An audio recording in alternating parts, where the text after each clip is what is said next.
Assalamualaikum warahmatullahi wabarakatuh. Kembali lagi bersama saya Cayani Suci Ramasake. 3 digit NIM terakhir saya 067. Saya dari kelas PTI 2020A. Nah, pada materi yang kemarin kita telah membahas tentang routing statik. Dan pada materi kali ini kita akan membahas tentang routing dinamik. Apa itu routing dinamik? Routing dinamik atau router dinamik adalah router yang memiliki dan membuat tabel routing secara otomatis dengan mendengarkan lalu lintas jaringan yang juga dengan saling berhubungan antar router lainnya. Protokol routing mengatur router-router sehingga dapat berkomunikasi satu dengan yang lain dan saling memberikan informasi satu dengan yang lain, juga saling memberikan informasi routing yang dapat mengubah isi forwarding table tergantung keadaan jaringannya. Router dinamik mempelajari sendiri rute yang terbaik yang akan ditempuh untuk meneruskan paket dari sebuah network ke network lainnya. Kemudian ada macam-macam routing dinamik. Yang pertama ada RIP atau Routing Information Protocol. Kemudian yang kedua ada IGRP atau Internal Gateway Routing Protocol. Kemudian ada OSPF atau Open Shortest Path First. Kemudian ada EIGRP atau Enhanced Internal Gateway Routing Protocol. Dan yang terakhir ada BGP atau Border Gateway Protocol. Nah, router dinamik ini memiliki kelebihan dan kekurangan. Untuk kelebihannya diantaranya adalah hanya mengenalkan alamat network yang terhubung langsung dengan router. Kemudian tidak perlu mengetahui semua alamat network yang ada. Kemudian ada bila terjadi penambahan suatu network baru, tidak perlu semua router mengkonfigurasi. Hanya router yang berkaitan saja. Dan yang terakhir, lebih mudah untuk mengatur network yang besar. Akan memilih jalur lain yang ada bila suatu jalur rusak. Kemudian untuk kekurangannya yaitu beban kerja router lebih berat karena selalu memperbarui IP table pada setiap waktu tertentu. Kemudian kecepatan pengenalan network terbilang lama karena router membroadcast ke semua router sehingga ada yang cocok. Kemudian setelah mengkonfigurasi harus menunggu beberapa saat agar setiap router mendapat semua alamat IP yang ada. Dan kekurangan yang terakhir yaitu susah melacak bersama permasalahan pada suatu topologi jaringan lingkup yang besar. Nah, perbedaan dari routing statik dengan routing dinamik. Yang pertama, untuk routing statik yaitu berfungsi pada protokol IP. Kemudian router tidak dapat membagi informasi routing. Kemudian routing table dibuat dan dihapus secara manual. Kemudian tidak menggunakan routing protokol. Yang terakhir, Microsoft mendukung multi-homepage system seperti router. Kalau untuk routing dinamik yaitu berfungsi pada inner routing protocol. Kemudian router membagikan informasi routing secara otomatis. Kemudian routing table dibuat dan dihapus secara otomatis. Kemudian terdapat routing protokol seperti RIP atau OSPF. Dan yang terakhir, Microsoft membutuhkan RIP untuk IP dan IPX atau EPX. Selanjutnya, kita akan melakukan percobaan dengan menggunakan Cisco Packet Tracer untuk routing dinamik. Nah, di sini kita akan mensimulasikan router statik pada praktikum menjadi router dinamik dengan menggunakan routing protokol RIP V2 yang melibatkan 3 router dan masing-masing router memiliki network di bawahnya seperti yang sudah saya buat ini. Selanjutnya, setelah kita membuat simulasi jaringan seperti yang saya contohkan ini, termasuk kita harus menyeting IP gateway router, IP address PC, netmask PC, dan gateway PC. Di sini untuk PC 1, saya menggunakan IP address yaitu 192.168.1.1. Kemudian subnet masknya yaitu 255.255.255.192. Kemudian untuk default gateway-nya yaitu 192.168.1.62. Kemudian untuk PC2, IP address-nya yaitu 192.168.1.65. Untuk subnet mask-nya yaitu 255.255.255.192. Untuk default gateway-nya yaitu 192.168.1.126. Kemudian untuk PC3 yaitu IP gateway-nya 192.168.1.253. Kemudian subnet mask-nya yaitu 255.255.255.128. Dan untuk default gateway-nya yaitu 162.168.1.254. Kemudian untuk server 1, IP address-nya yaitu 33.33.33.1. Untuk subnet mask-nya yaitu 255.255.255.0. Kemudian default gateway-nya yaitu 33.33.33.3. Selanjutnya ada server 2 yang memiliki IP address yaitu 43.43.43.1. Subnet mask-nya yaitu 255.255.255.0 dan default gateway-nya yaitu 43.43.43.3. Kemudian untuk IP router yang mengarah ke PC1 yaitu 192.168.1.62. Subnet mask-nya yaitu 255.255.255.192. Kemudian router 1 mengarah ke router 2. IP address-nya yaitu 12.12.12.1. Untuk subnet mask-nya yaitu 255.255.255.0. Kemudian untuk mengarah ke router 3 yaitu 13.13.13.1. Untuk subnet mask-nya yaitu 255.255.255.0. Kemudian untuk router 2 mengarah ke PC3. IP address-nya yaitu 192.168.1.254. Subnet mask-nya yaitu 255.255.255.128. Selanjutnya untuk yang mengarah ke PC1 yaitu IP address-nya 12.12.12.2. Subnet mask-nya 255.255.255.0. Kemudian yang mengarah ke router 3. IP address-nya yaitu 23.23.23.2 dan subnet mask-nya yaitu 255.255.255.0. Selanjutnya ada router 3 yang mengarah ke server 1. Untuk IP address-nya yaitu 33.33.33.3. Kemudian subnet mask-nya yaitu 255.255.255.0. Kemudian yang mengarah ke server 2, IP address-nya yaitu 43.43.43.3. Subnet mask-nya yaitu 255.255.255.0. Kemudian untuk yang mengarah ke router 1, IP address-nya yaitu 13.13.13.13.3. Subnet mask-nya yaitu 255.255.255.0. Lalu yang mengarah ke router 2, IP address-nya yaitu 23.23.23.3 dan subnet mask-nya 255.255.255.0. Nah, setelah sudah menyeting semua IP, kemudian kita mengisikan network routing RIP pada setiap router. Nah, pada router yang pertama, kita akan mengisikan RIP yaitu 12.0.0.0. Kemudian yang kedua ada 13.0.0.0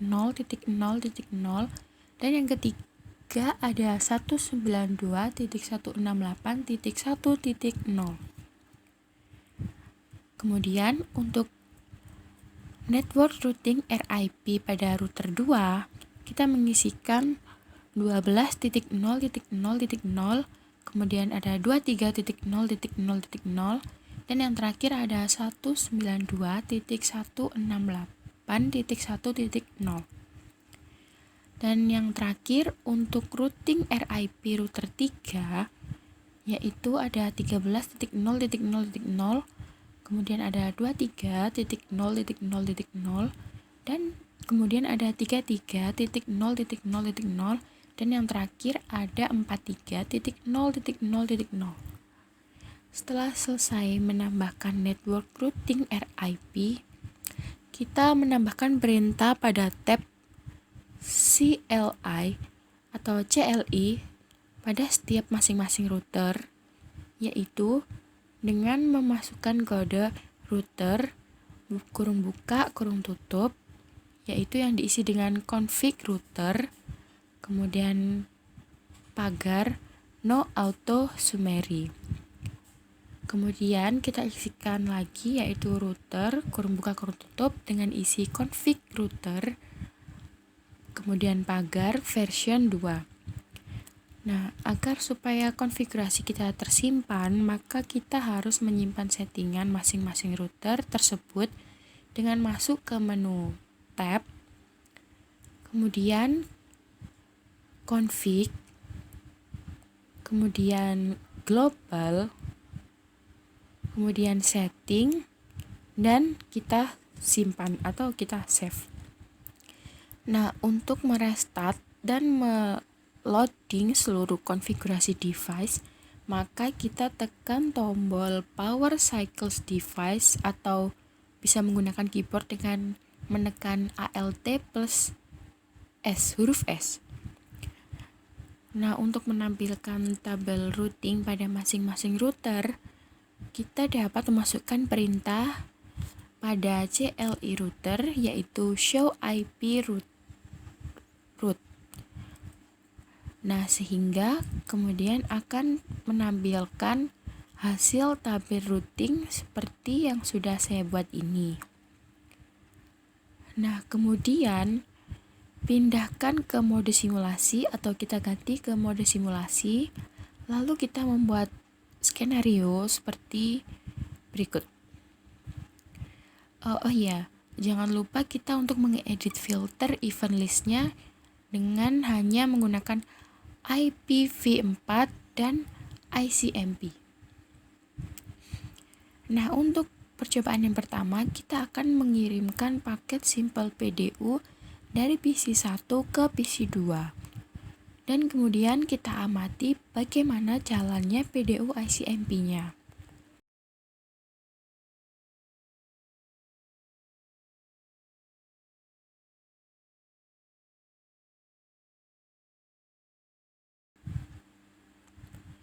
Nah, untuk selanjutnya kita akan mengirimkan paket simple PDU dari PC1 ke PC3, lalu kita amati bagaimana jalan PDU ICMP-nya.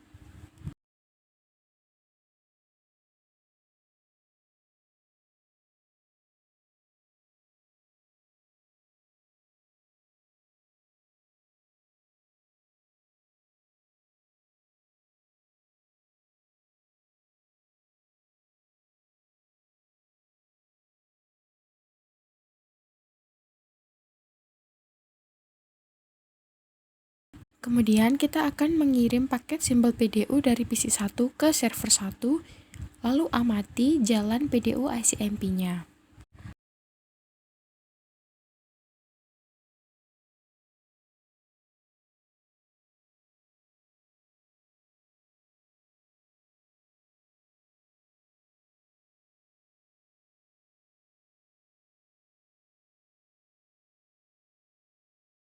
Kemudian kita akan mengirimkan paket simple PDU dari PC1 ke server 2, lalu kita amati bagaimana jalan PDU ICMP-nya.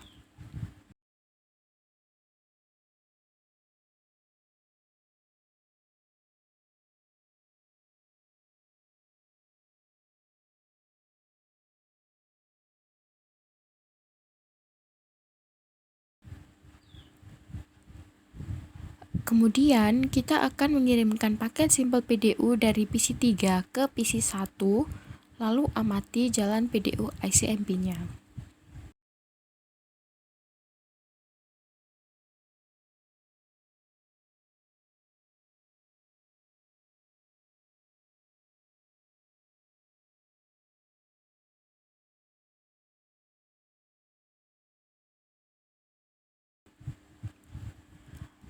Kemudian kita akan mengirimkan paket Simple PDU dari PC 3 ke PC 2, lalu amati jalan PDU ICMP-nya.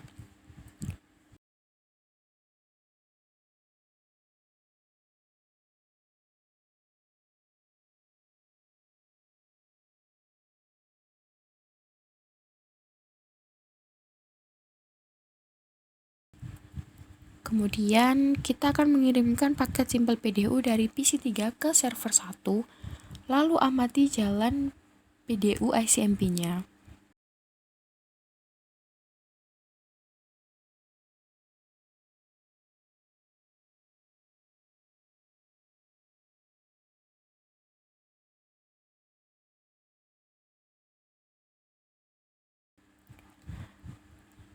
Kemudian kita akan mengirimkan paket Simple PDU dari PC 3 ke server 2, lalu amati jalan PDU ICMP-nya.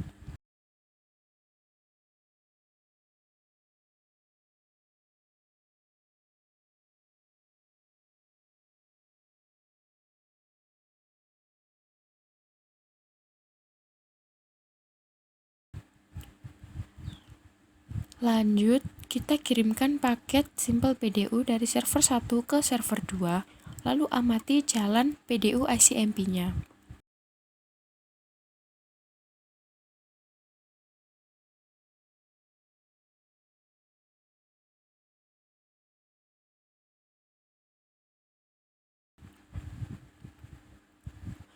Lalu kita kirimkan paket Simple PDU dari server 1 ke PC 1, lalu amati jalannya PDU ICMP.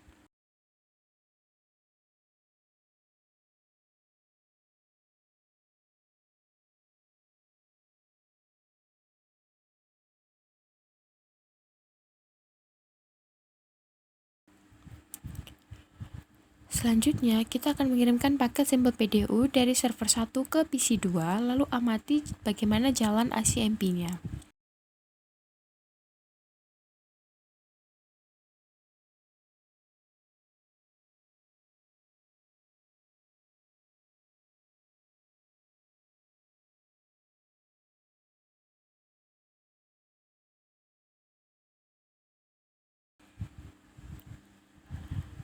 Dan untuk percobaan yang terakhir, kita akan mengirimkan paket Simple PDU dari server 1 ke PC 3, lalu amati bagaimana jalan PDU ICMP-nya.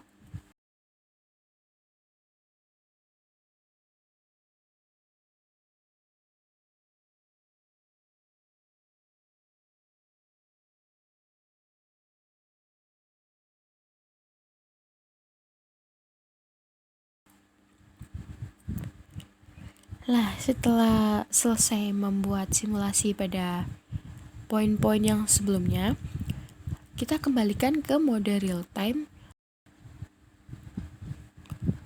Di sini kita membuat skenario jalur routing R1 sampai R3 jalurnya putus dengan mendisable salah satu interface router yang menghubungkan dengan R1 ke R3. Misal interface serial R3 arah R1, kemudian tunggu sekitar 15-20 detik.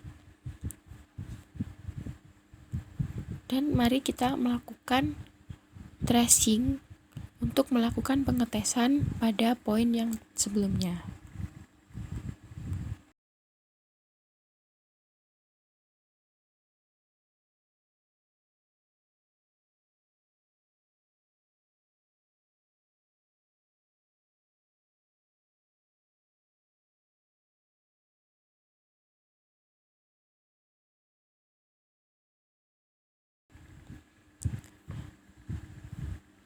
Mungkin itu saja untuk percobaan dari routing dinamik ini.